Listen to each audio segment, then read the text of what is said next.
Hello everyone. আমি গতদিনের ভিডিওয় বলেছিলাম যে আমি বড়বাজার থেকে কী কী কিনেছি, মানে কী কী র মেটেরিয়ালস কিনে নিয়ে এসেছি নিজের জুয়েলারি বানানোর জন্য, সেগুলোই তোমাদের সাথে শেয়ার করব।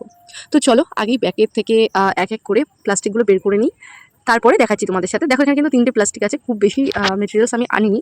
দেখো এখানে প্রথমে কিছু গার্ডার নিয়েছি, খোপার কাটা নিয়েছি, আর এখানে এক চেন পাখি নিয়েছি। এই এক চেন পাখিতে আছে 100টি পাখি, কিন্তু এখানে দাম নিয়েছে 200 টাকা।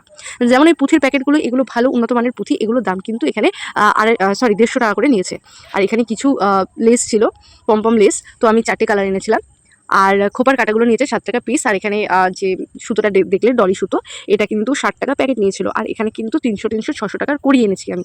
আর কিছু ছোটোখাটো র মেটেরিয়ালস যেমন জাম্পলিং, ছোটো ঘুঙরু, বড় ঘুঙরু, সব 50 টাকা করে প্যাকেট ছিল। চেনও 100 টাকায় 100 টাকায় 100 গ্রাম ছিল। এদিকে কিছু উডেন বিটস আর দুটো ফেভিক্রিলের আঠা।